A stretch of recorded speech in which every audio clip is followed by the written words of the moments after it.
Hello everyone, my name is Chrono. Welcome to my channel. I haven't made a video in a long time and certainly never made one for the One Piece card game, but it's basically been the main thing I've been playing for the last couple of years, so I figured it's finally time that I made a video for it. I've been playing since the start back in OP01, and anybody who knows me knows that I tend to find an archetype that I like and stick with it, whether it be weak or strong. And this is true for Blue Yellow Nami, my latest obsession and the topic of this video. I believe that this format has all the makings of the perfect storm for this leader, and with the release of the Starter Deck 22 Odin card, she finally has all the cards necessary to win just in time for Nats. But Chrono, I hear you naysayers going, how can we believe your opinion on a deck's strength when you've never even made a One Piece video before? Well, that's very simple.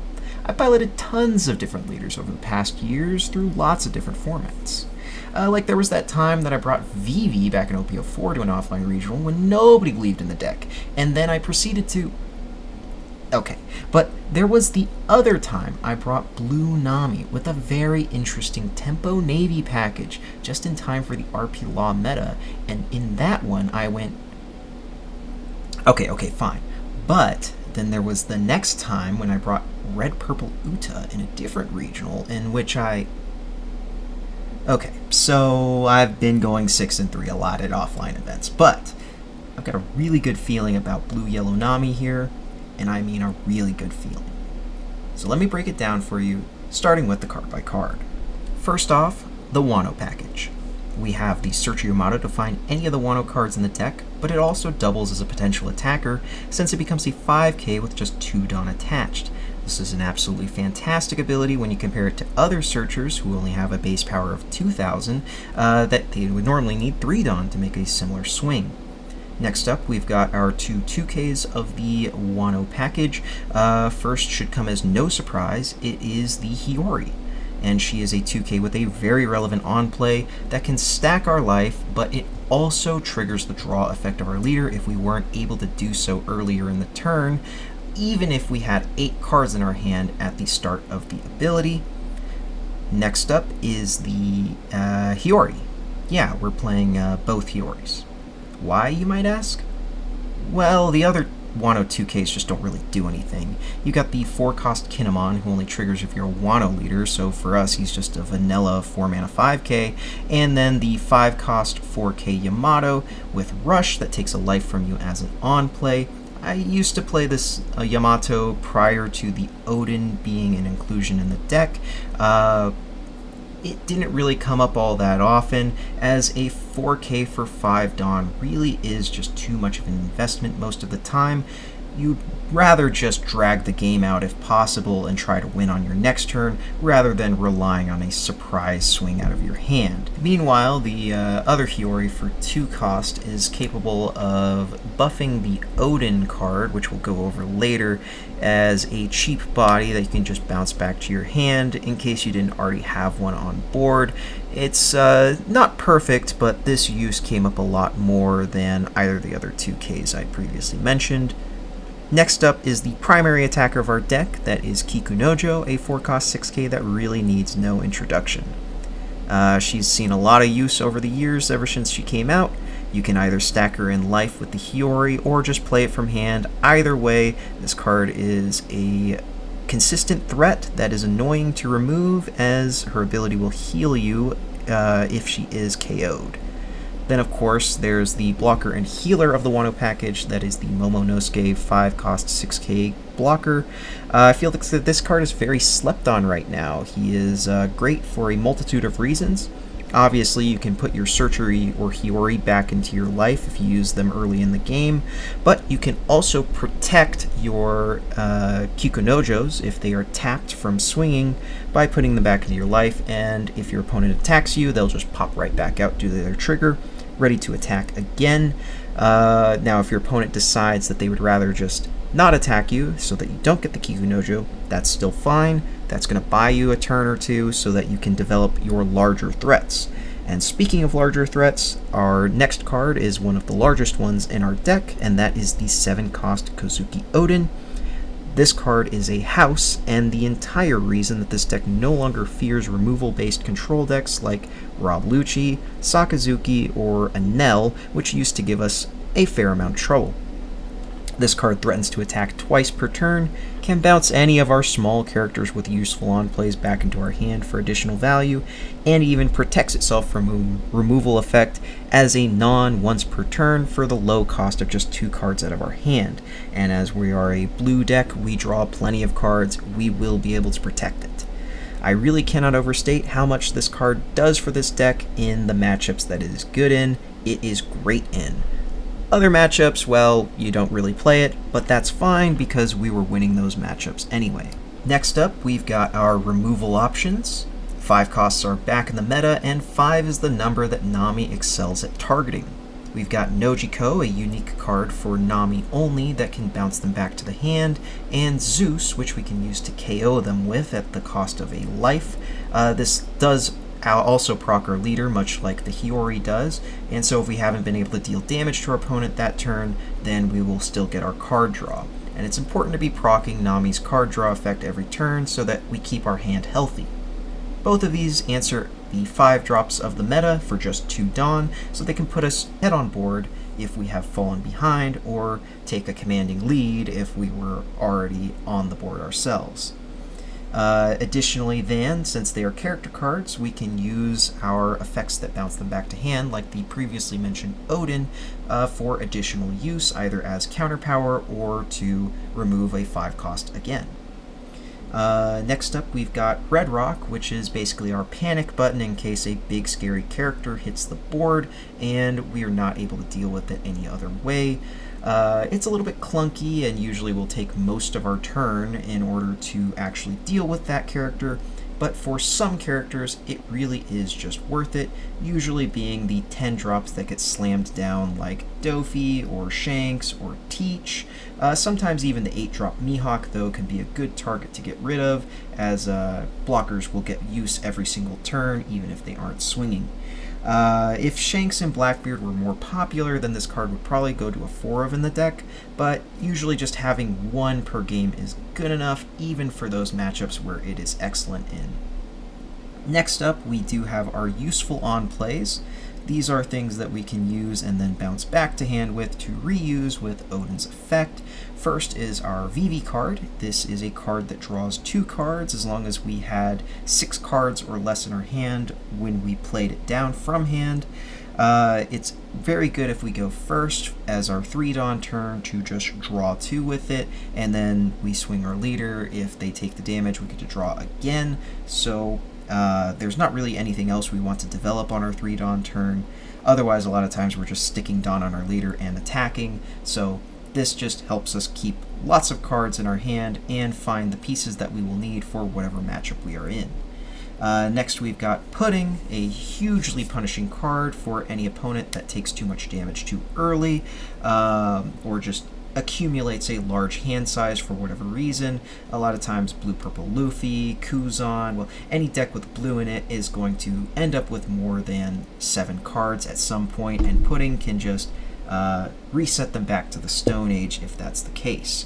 A lot of the times after we establish an Odin, we will drop the Pudding just to put our opponent's hand size back to 5 so that we can then we'll grind pretty much any deck out of the game, even ones that are extremely good in the grind game, like a Bonnie deck. Lastly, we've got our Kuma, who is a generic healer at the cost of just discarding a card for 6 Dawn, and it's a 7k body that, if removed, will heal us much the same way that Kikunojo does. A lot of Nami lists are playing him as a 4 of, but honestly I only have 1 in the deck right now, and I really haven't missed it. Like I said, Momonosuke is the premier healer of the deck, and he is a blocker as well, so most of the time if I'm in a panic situation where I need to heal, I'd rather do it with Momonosuke, and he is searchable as well. Sometimes, though, you don't already have a Wano body on the board, and so Kuma will get the job done, and will heal you if he is removed as well.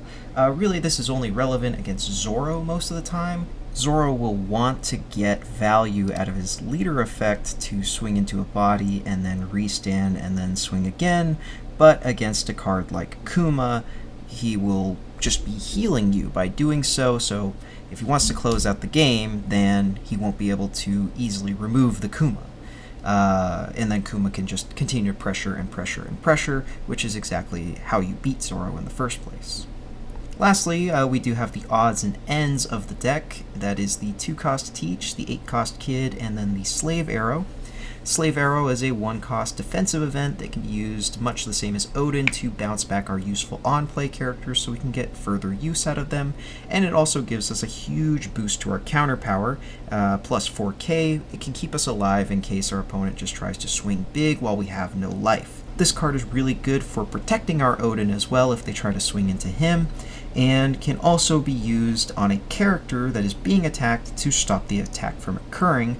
This is especially strong against Zoro, as he will not be able to use his leader effect to restand if the battle did not actually occur.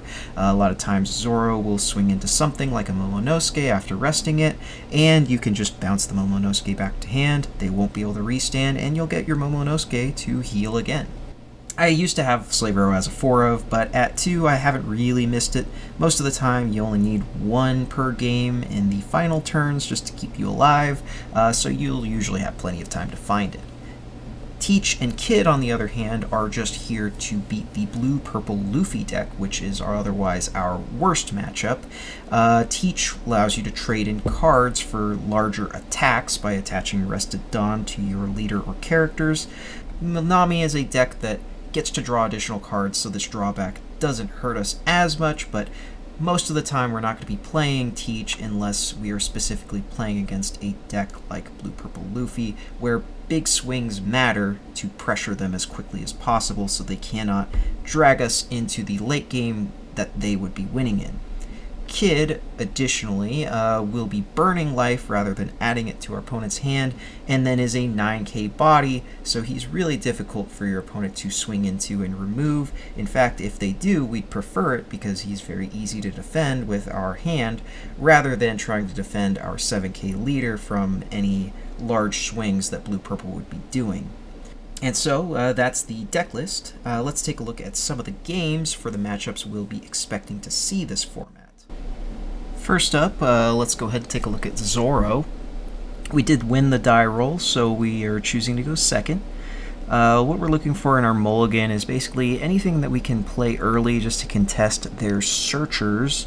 As you can see, we did open the Teach. Normally we wouldn't really want to play it here. We'd rather play our own searcher, but you know, push comes to shove, Teach can be just played early on in the game as a way to contest the enemy searchers for green, but also to force Zoro eventually to trade into the Teach rather than another one of our bodies. And so here we have a couple of options. We're just going to go ahead and use our searcher though, because we have the Dawn for it. We also have the Teach in play, so we might as well make use of its ability. It'll allow us to dip our hand back down to 6 so that our VV is on, so we'll just go ahead and play that, draw 2. We get our 6 swing in, and if this connects, we'll get to draw 1 more because we're at 7 right now. It doesn't, not a big deal, because it forces the Zoro to keep using counter power out of hand. And now we did rest our Teach, so he is available to be swung into, but we're anticipating a 5-cost Ashigi this turn anyway, so it's likely that he would have been able to rest the Teach and swing into it anyway. In this situation, though, it looks like the Zoro does not actually have the 5-drop. It is just swinging with all of his Dawn. Fantastic for us. We will take this every day of the week. Please go ahead and, yeah, we'll just take the 10. On our turn, though, we don't have a great play in hand. I got a couple puttings we're looking at, but we're just going to go ahead and start to pressure the Zoro. We do have a couple of bodies on board that can swing, so if he takes this damage, we can pudding. Okay, he does, so we'll go ahead and pudding here. But if he didn't, we would have just swung 5 and then 6 with the bodies that we have on board right now, just to take away life, because we didn't really have a great play otherwise. And we just need to chip the Zoro down out of cards in hand so that we can more easily trade into his bodies or just close out the game eventually. Let's see what he's going to do here. Okay, so he found a Tashigi off of our pudding. Not a big deal. He'll trade out for our pudding probably. That's the best body we have. And then take another life. And again, we're happy to take this life. It's not a big deal because we have plenty of 2Ks in hand and we have healers left in the deck to draw into. Here we are. He's only got 4 cards left in hand, so small swings probably will get in. Okay, he actually counters out. We'll just develop a big body, a big threat in this Odin, and chill. So we are going to have to counter out of at least 1, but probably 2 swings here, including a big one. This is where the game can get a little bit scary. Okay, so he's got his own 8-drop, so he's just going to develop a big threat and another Tashigi to clear a body off our board. So unfortunately, that's -1 swing and -1 character we can bounce back with Odin. That's a very good one for us to bounce back. We'll go ahead and defend our life here just because, well, it's our last one, and we don't want to get 12k, 12k. I go ahead and pitch the Nojiko with the expectation I'm going to actually be playing the kid next turn. Most of the time we'd hang on to it just so that we can deal with these Tashigis on board. We'll go ahead and swing just to see if he'll take it or give us the block. If he gives us the block, we can double swing with our Odin into the 2 rested bodies to take them both away. But because he doesn't, we'll just go ahead and develop our own kid here and then try to end the game on the next turn. Our opponent, 5 cards in hand, 1 life left, but a big board in play, is looking at this, and he's probably going to decide to go for it. That's what most Zoros would do in this situation. If he does, we have plenty of 2Ks in hand, so we should be able to live. I haven't mathed this out exactly, but here he goes. Okay, so he's going to pressure with the 7. Now, he does have 4 Dawn attached to his leader already. It's a bit telegraphed that he's probably going to be using 2 restand cards. And with that being the case, with us knowing that he's probably going to be restanding twice, we actually cannot defend the Odin, unfortunately. We are going to have to let that go. We've only got 4 counter cards in hand, even though they're all 2Ks. If he swings twice with the 9K and then an 8K from his body, it's just not going to be enough mathematically. So we will have to give him both of our cards here. He's going to have to make a decision if he wants. Okay, so he does want to go ahead and swing the 8K. He'll restand, and then 9/9. This last card has to be counterpower. It is, and that does mean if he goes for it, and he does, we will be able to win the game from here. It is a solved board state. So we lucked out a little bit there, but I mean, that's how it goes sometimes against Zoro. Sometimes you do just luck out. That being said, while he didn't have the most optimal of starts, we didn't have any healers either, so there could have been better luck on either side. Now, jumping right into the next game, we queued into a Rayleigh this time, and so of course Rayleigh is going to be a very strong, aggressive deck, but it just so happens to pair very poorly into our leader, Nami. We do draw a lot of cards, which helps to keep us safe against their early aggression, and we do have healing to make it so that their unblockable swings don't matter so much. When they do swing 7, though, rather than give 2 cards, it is usually better just to take, and so that is what we're going to go ahead and do here. It's a little bit dubious for us to not have a Dawn attached, just because that will allow one of their smaller character cards to swing into us, but I feel that developing the 4-cost card in this situation is just going to allow us a lot better pressure, and it is only 1 additional card out of our hands, so I'm comfortable doing it. So yeah, he's going to go 5/6 here, so we give him the 2. From here, we could go ahead and develop the Kuma, or we could remove some of his threats. Because developing the Kuma would mean we would go another turn without having a Dawn attached to our leader, I opt to go ahead and instead remove a threat and also use the Vivi to draw some additional cards, just so that we can have a Dawn attached to our leader. And so he doesn't have a great turn for this turn, because unless he has another Luffy in his hand, which it looks like he doesn't, he's just going to have to swing a couple of 7s, which we could easily get out of. We have a card we want to pitch in Odin, and okay, so he's going to start with a 5 swing. If you are playing against a BY Nami, never do a 5 swing if you're going to do a 7 later in the turn. It's just a waste of your power, because I was going to discard that card anyway. I'm also not feeling under too much threat, so I am going to go ahead and give him the Kuma. We have plenty of life remaining, so we don't need the heal. And I do hang on to the pudding just because I see he has a ton of cards in his hand. So this is just going to allow us to accelerate the game state exponentially, Like we're putting him all the way down to 0 because he did take all of that early damage. If he takes this damage as well, which he does opt to go ahead and do. So it is likely we are going to be able to defeat him on the next turn if he doesn't close the game out. And we are still at 3 life, so we are big chilling on the life front. Now, it is the case, though, that Rayleigh does have a ton of 2Ks in the deck. He has, 8 cards in hand right now, so he could very easily get out of a 16 swing, especially if he leaves a couple Dawn up. He may have something else there. But even still, we can probably just live another turn because we are still at 3 life. We gave him most of our hand, but you know what? We have 4 damage that he has to deal to us through us being a 7K leader, and I think that we are okay to just swing big and force him to give us all the cards out of his hand, and then on the next turn we'll just follow it up with okay, well, he didn't have the counter power, so we do just win out from there. I guess we did know he showed us the mole pistol, and it's likely they have at least 1 or 2 other duds in hand. So we do get there. And jumping right into the next game, we're going to play against what I do consider to be Nami's worst matchup in the current meta. This is Blue-Purple Luffy, a hyper-control deck that we just pair very unfavorably into because we want to drag the game to the late game, but they thrive there even better than we do.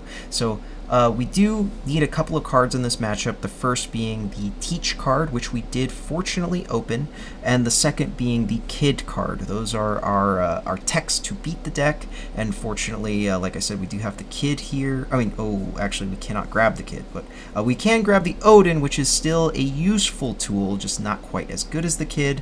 But because we have the Teach, it will allow us to go 6/6 into our opponent, just because he is down to no Dawn active and only 5 cards in hand. We need to take all of the cards out of our opponent's hand, because that is the only way we're going to be able to defeat him.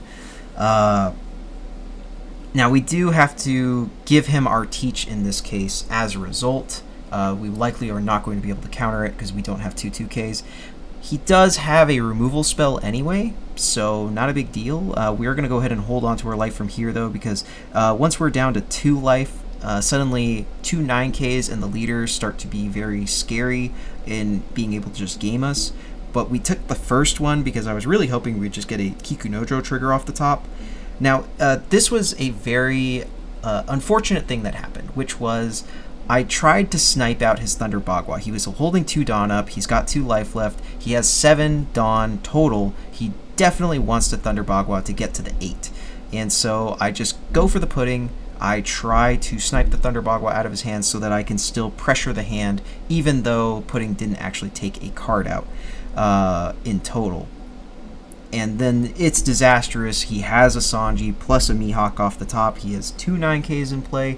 This is going very poorly, but at the very least, we do have an Odin to develop. So we'll go ahead and eat 1 more card out of his hand with a 6K swing and develop our Odin.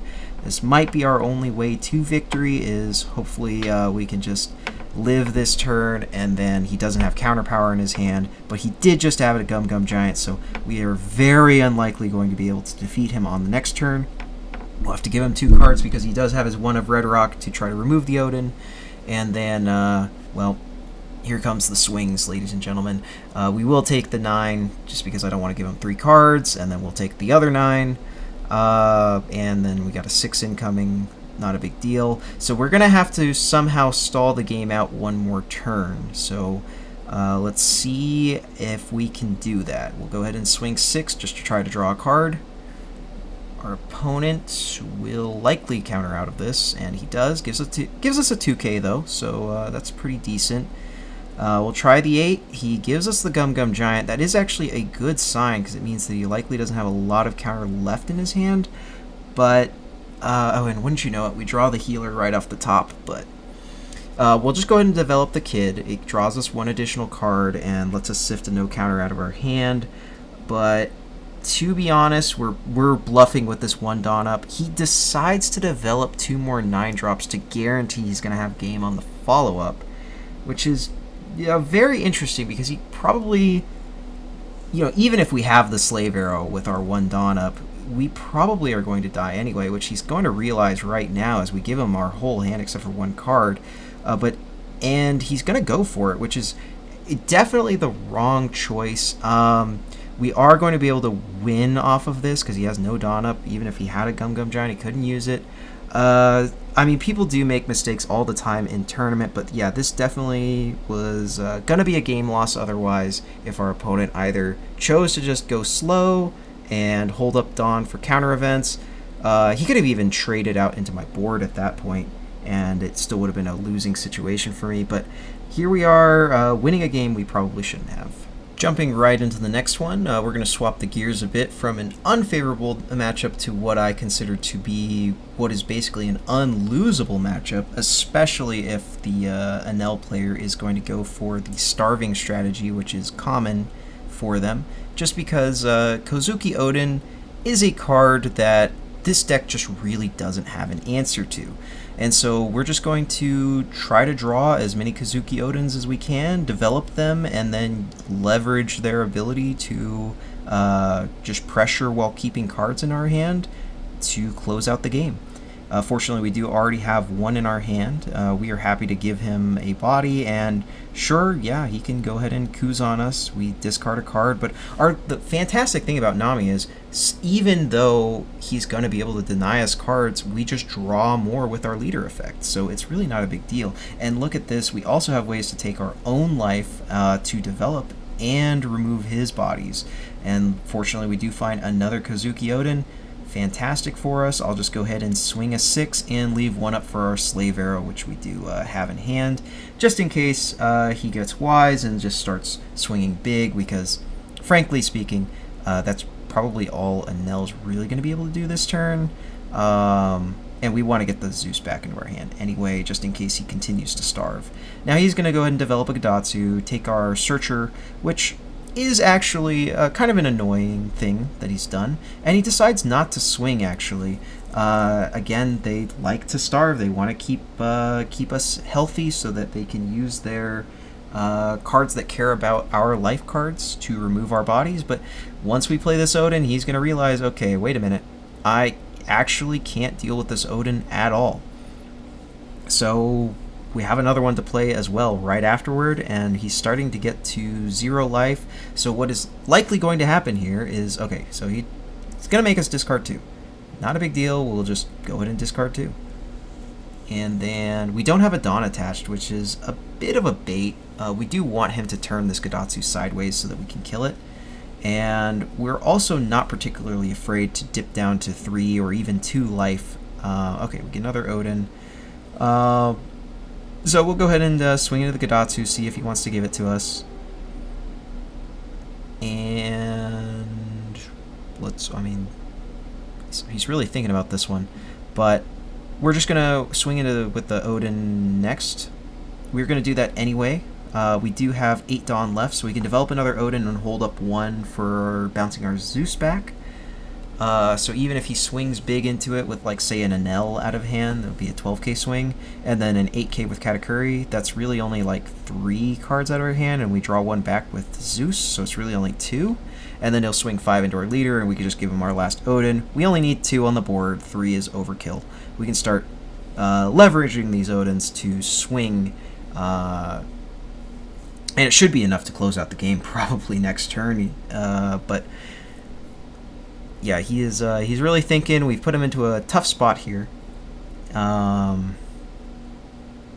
this really is just the reason why this matchup is so good for Nami, is that the Enel just can't really take the time to develop big bodies. We're putting a lot of pressure on him by having a potential 5 swings, including 4 of them being minimum 8k. Alright, so he is going to develop a big Yamato and swing 1 time into our life, take our small body off the board. We'll just give him the Odin, which we plan to do anyway. And yeah, let's go ahead and check a quick chip swing in. We'll just go ahead and swing a 6, see if he wants to give us a card.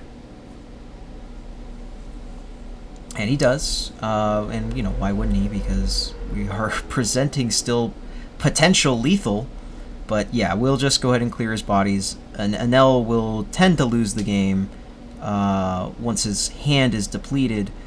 And so we don't have a great card to play, but we will just go ahead and play a 2K out of our hand, which does draw us the card because, well, we do take our own life and stack it with what is basically a do-nothing card, but we'll either be able to clear this Katakuri this turn or take all 4 cards out of his hand by swinging 10 into it. So he defends it one more time. If he defends it again with our last 10k swing, that is going to be it. Okay, he doesn't. So likely it's not a 2-1, because if it was a 2-1 left in his hand, he probably would have given it, and then, well, we're not dead.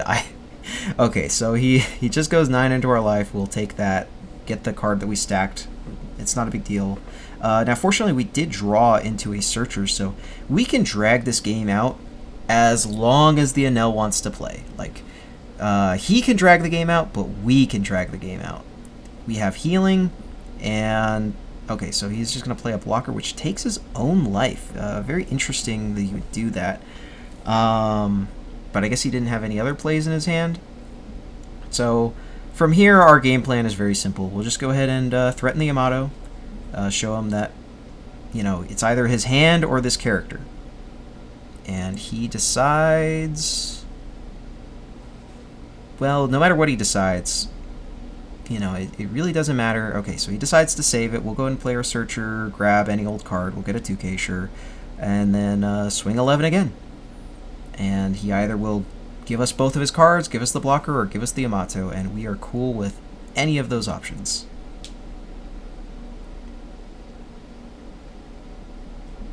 He gives the Yamato, sure. And that means that we can just equip a Dawn, swing at his leader, and swing again with the Odin. Put him at 0 and develop likely our Yamato again, just to grab another card out of our deck and leave one up for Slave Arrow. If, you know, somehow he would kill one of our Odins, we could just bounce it back to hand and it will live instead. Well, not live per se, it'll go back to our hand, but we can just replay it on the next turn if we really need to. That being said, he has to heal or he is dead here. And so, given all of his choices, he is likely just going to try to Dawn up and game us, but we have a billion counter cards. Oh, okay, so he does develop another body and force us to give him a card. Sure, we'll just give the Slave Arrow. We were never really going to need to play that anyway. And then let's just, you know, give a 6, see if he's... Okay, he does counter. We might as well swing our bodies. Yeah, he has to give us a card out. We'll just pump up the Odin and bounce it back, swing again. See if he takes. It's either take or give us both cards out of his hand. He does take, so at this point, we will force him to, again, give us all the cards or the blocker, and I'm comfortable just trying to go for game, and he doesn't have it. So even if that game went another turn or two, we had plenty of cards in hand like you saw. Really favorable matchup there. Now jumping right into the next one, we're going to go against a Bonnie here, and this is actually another matchup I would consider to be very favorable for us. With the addition of the Odin into our deck, it used to give us a lot of trouble. Bonnie is a very grindy deck, very capable of dragging the game out late and then developing a lot of big bodies. And before the Odin, we really didn't have a sticky body of our own that was capable of dealing with being frozen over and over and over again.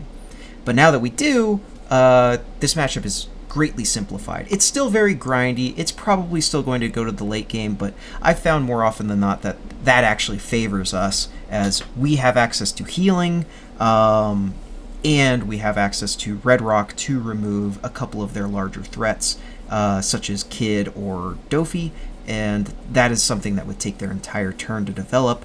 Meanwhile, we'll be able to pressure with our Odins, assuming that we saw them in time, and in this situation we do have one in hand already, so we are going to be probably developing that right on our 7 Dawn turn. Additionally, we have the Puddings in hand, so I feel fairly comfortable letting him just add cards to his hand with this Bonnie. It's really not a big deal. We're just going to Pudding them away. so he can accumulate as much cards as he wants into his hand. He even took the early swing, so really, really favorable for us when we see an early putting like this, especially since he was not able to develop a 4-Dawn character. We're also super comfortable taking life early to try to find more of our pieces, just because Bonnie is not a deck that particularly excels at putting on pressure early on, and is very telegraphed when they would try to go for game. So here we'll just go ahead and put in, because we didn't really have anything else that we wanted to do. He will be able to rest the Teach, which probably spells the end for Teach, but hey, you know, we got to... well, actually, did Teach even do anything this game? Well, it's fine. Sometimes, you know, he's going to defend us one card out of our hand, because instead of swinging into us, the Bonnie will swing into the Teach. So, not a big deal. Planning out our next turn, though, it's probably just going to be the Odin 100% of the time. And actually, okay, I've forgotten we did leave a Dawn up for Slave Arrow. We'll go ahead and save the Teach. Maybe we'll play him later. It is the case that we don't have a Searcher in hand right now, and so playing a Teach from hand can allow us to use the effect to power up the Odin on our turn after that we develop it. But likely what we're going to be doing is just on the 7-Dawn turn, we play the Odin, and then on our 9-Dawn turn, we play another Odin, and then every turn after, we're just going to be swinging 3 8K swings every single turn, just because Bonnie will leave one Dawn up to rest one of the Odin swings, but the other 3 should be able to get through, and then we'll have 4 Dawn to play with otherwise to you know, play characters out of our hand, or otherwise Dawn up our leader, or even the Odins to make them 9K swings. It just depends. I'd love to see a Yamato Searcher out of our deck. We haven't seen one yet this game, so it'd be very nice to have. We'll see what happens, though. Our opponent did just develop a Tashigi and another Searcher, so the Tashigi is going to be able to defend his green characters, but it is also the case that we could Zeus the Tashigi and then just Red Rock whatever he plays if we really need to. Tashigi is notably not a slash character, so the blocker will not be able to defend it. And having a Zeus in play will also give us something to bounce with our Odin, so that would also be good, because, yeah, there's just no way we're going to spend 2 cards to defend this pudding. Let's see what our opponent would like to do, though, with his last 2 Dawn, because he has to leave one up for the leader ability. He could play another blocker, he could Dawn up the Shigi. He actually decides to do neither of those things. So we'll go ahead and just pop the 1 card, pop the 2 card, put 8 into his leader, and draw a card if he lets us have the damage, which he is likely going to. And then we'll just Dawn up our leader with our last Dawn, unless we draw into the Searcher Yamato, which could very well happen. So we'll go ahead and see what we get off the top, but it is likely we're just going to attach Dawn to leader, and yep, that is what we're going to do. If he decides to swing super big into the Odin, we can still defend it, but it will take all of the counter power out of our hand, though it would be likely worth it anyway. That's not what our opponent is going to do, though.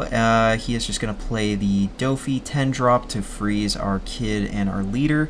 Not a big deal. We'll go ahead and defend our life because we don't want to drop to 1. Dropping to 1 is where the game actually starts to get scary, so we'll just stay at 2. And here we could opt to use our Odin ability to get some swings in, but I think I'd rather just develop another body. And we did just draw the kid, so we might as well play him. It's not like we have the Yamato Searcher to play anyway, which is really what we would want to develop to start bouncing with our Kazuki Odin. And so instead, we'll just develop another big body, put on more pressure onto the Bonnie. We do win this matchup by having more big bodies than our opponent. Our opponent now, with just 2 life left in hand, 7 cards left in hand, he is going to go ahead and develop a kid and just try to defend the fortress with this kid. He does already have a blocker in play. He'll play it to Shigi to make sure that we can't just Red Rock it. Not a big deal, though. We've got 2 big bodies in play, so we're just going to pressure it the old-fashioned way with swings. Let's see. So he'll go ahead and force us to give a 2 and a 1 by attacking here, and then he'll also swing with his leader into ours. We'll just give him the Odin once he does so, and here he goes. So just use card action. Yep, become a 7K. And we'll see if we can't break the kid on our next turn. We do have a double swinger, which is very useful for doing so. So we'll just load up some Dawn on him. He's only got 5 cards left in hand because he did decide to play the Shigi to hedge against the Red Rock. So with this will take 4 cards or the blocker. Let's see what he wants to do. He will give us the blocker, so then we'll bounce back here. And here's another 4 cards or the blocker.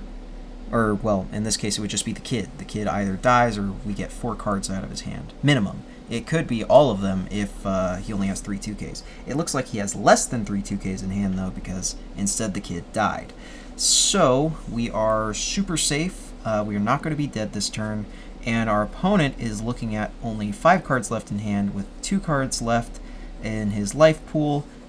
He's got to be worried he's going to start to die pretty soon here.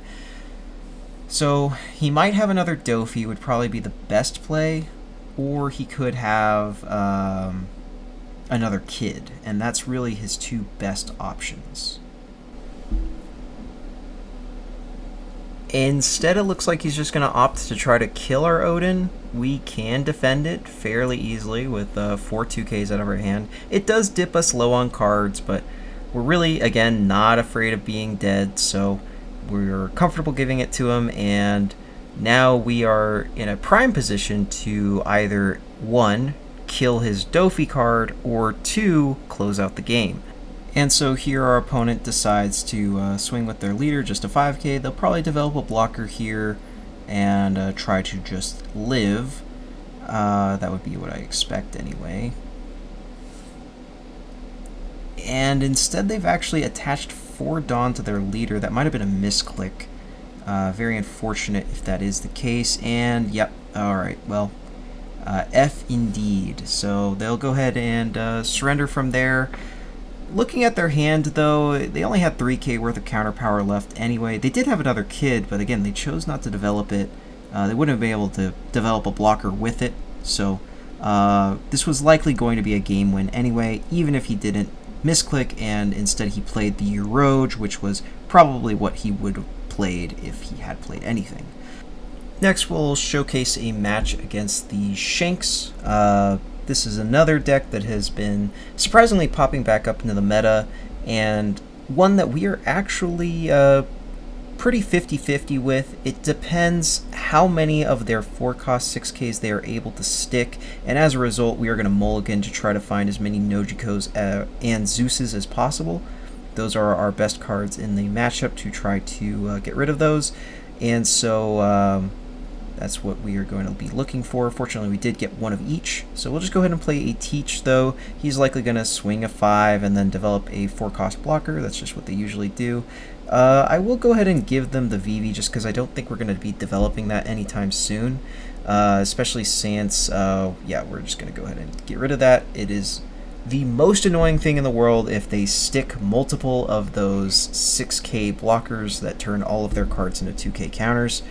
So we'll just go ahead and ship a swing here, and if it happens to connect, then great. We can go ahead and stack this Kikunojo into our life so that if they attack us, then we'll go ahead and get that. But instead, we'll just swing a 7 with our Teach. Don't be afraid to turn the Teach sideways. If he gets a swing in, he's served his purpose, and, well, he does basically pseudo block for us. That would have been a card out of our hand if we wanted to defend our life, which we likely would have wanted to.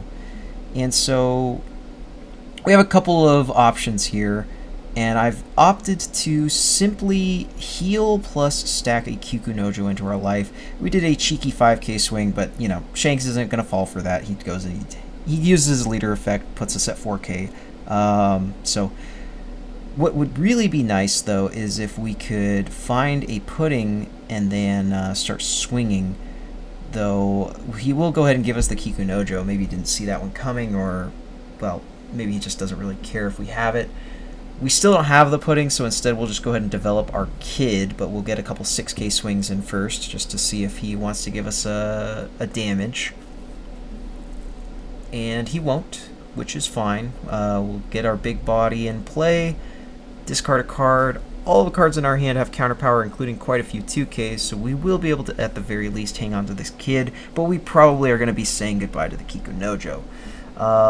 We may defend it once or twice here if he just goes for 6K swings. If it's just one card, usually it's worth it to defend a body, but if it's 2 cards at that point, then we can't really, especially with the threat of the 10-cost Shanks looming on the horizon. We definitely want to hang on to this kid, so I think that it's time we just go ahead and let the Noji code go. It will heal us anyway, and meaning we'll just get a lot more turns out of this game. And again, we are a deck that doesn't necessarily mind going to late game. Now, this is not the 10-cost Shanks. Instead, he drops the 9-cost one, discounted, of course. And so we will be able to defend the kid out of his swing. He is in 7K leader, though, which pseudo 8K because of his leader effect. So we will have to swing 8 if we want any of our damage to go through. And I'm thinking about just playing this Odin. So we'll go ahead and check the 8, see if he gives us a 2K. He does. We'll just go ahead and play the Odin, and then I don't really want to swing with this kid just because we're not going to be able to defend it. If he starts just even 2 11K swings is gonna be enough to get rid of it, which is only a 4 Dawn investment, and then he could still potentially play out of his hand more blockers, and then we wouldn't be able to close the game even if we did the damage with it. So I'd rather just keep the kid, and from here we are just going to go ahead and take the damage. It's a bit of a fish for a Nojiko, but also if it ends up being a no counter card, which in this case it did end up being a no counter card, we can pitch that instead of our counter cards out of our hand because, well, look, we've just drawn into 2 more no counter cards.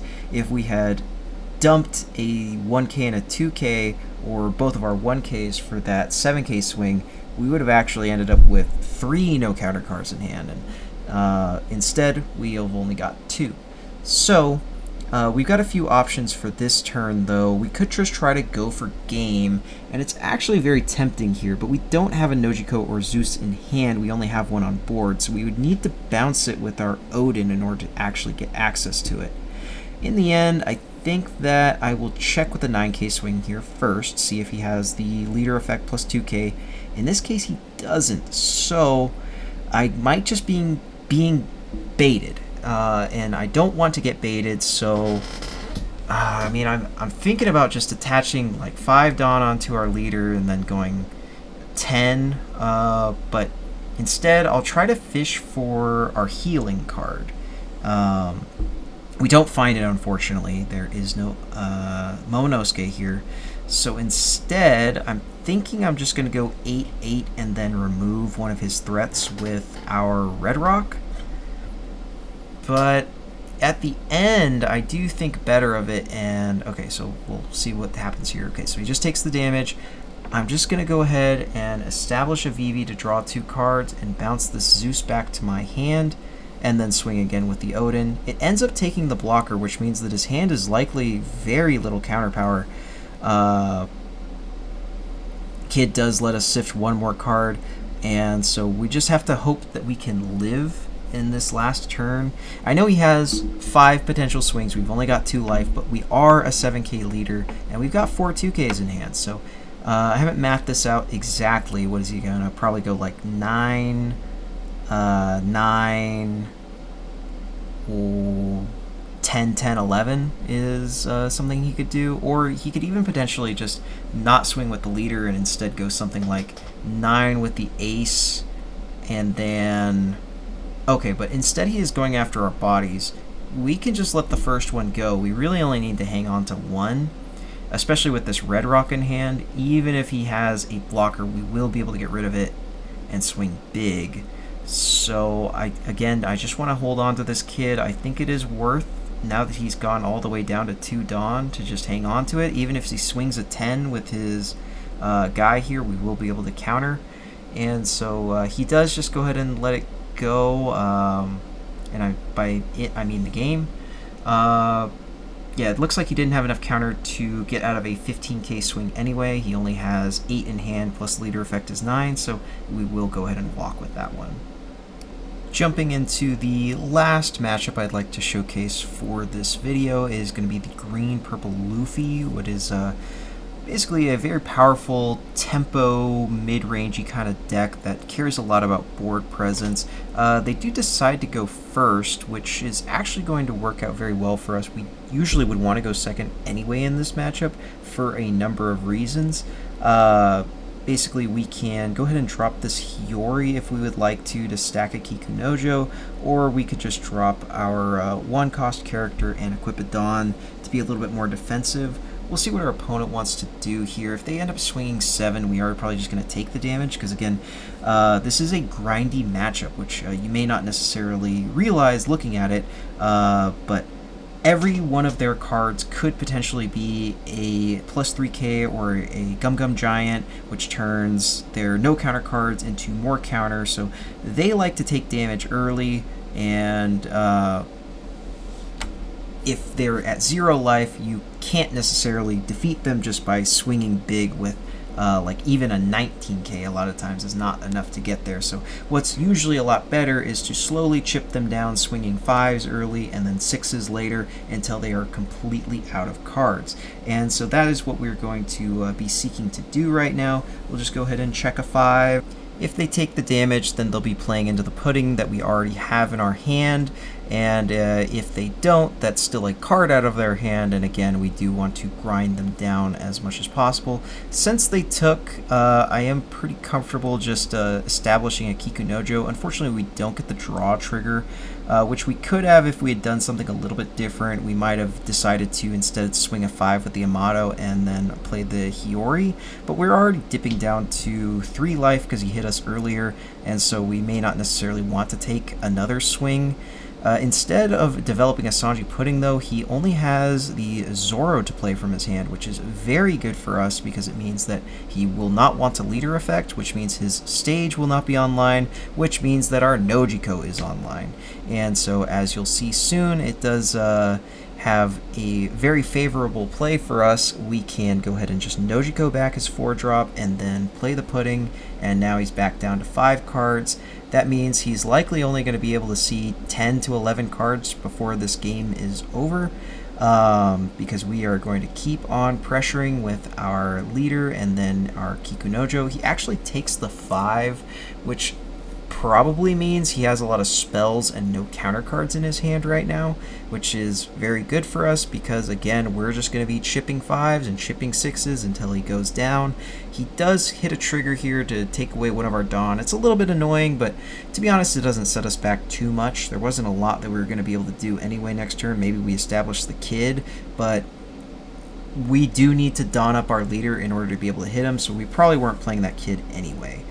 Here he does have a Sangoro into Sanji Pudding. It is a very strong play for him, and the earliest possible he was going to be able to do that, but it might just be a little bit too late. We have been able to put on a lot of pressure and did a successful Pudding to minus 3 cards out of him. It goes for a 7 swing into our leader so they can leave Dawn up. Again, we are making the read. He probably has a couple spell cards in his hand. Just he's leaving that Dawn up so that he can guarantee he gets another turn and isn't going to die this turn. From here, we are just going to keep on swinging, though. Swing our 6s, swing our 6s. 6 with Kikunojo, 6 with our leader, and then we have 6 with Pudding, and then we can still develop another body in our Kikunojo. He gives us what's it called? The plus 3k event, and then we'll go ahead and swing the 6 here. Likely okay, yeah, he has another one. Not a big deal. We just develop another body, and from here he has a decision to make. He can either try to go for it, which we are perfectly fine with because we have 4 2Ks in our hand and we're a 7K leader, so we don't die to. He can develop and try to live another turn, and in this situation he should probably just clear off our board and then threaten lethal on the turn afterward. The problem being that if he does clear this Kikunojo, we are going to heal back to 3 life, which is perfectly fine for us. We're probably going to be able to live another turn even if he does have 5 attackers, because he is only going to have 8 Dawn in play, so we are comfortable just taking the damage. And at this point, you know, we actually can just defend the Kikunojo if he does go for it, and we're almost certainly going to be able to game him. I believe we can just math it out with him only having 2 cards in the 1 life. So yeah, here he goes. He's going to swing a 9, which makes it even easier because it means that at most he's going to have 1 Gum Gum Giant. We're going to assume he has it in hand, so we ship a 6. He takes it, so another 6, and then we'll go the rest on our lead for a 14. And so this is going to eat 1 card, and the maximum a Gum Gum Giant and drawing 2 2Ks is 14K, so 14K always gets there.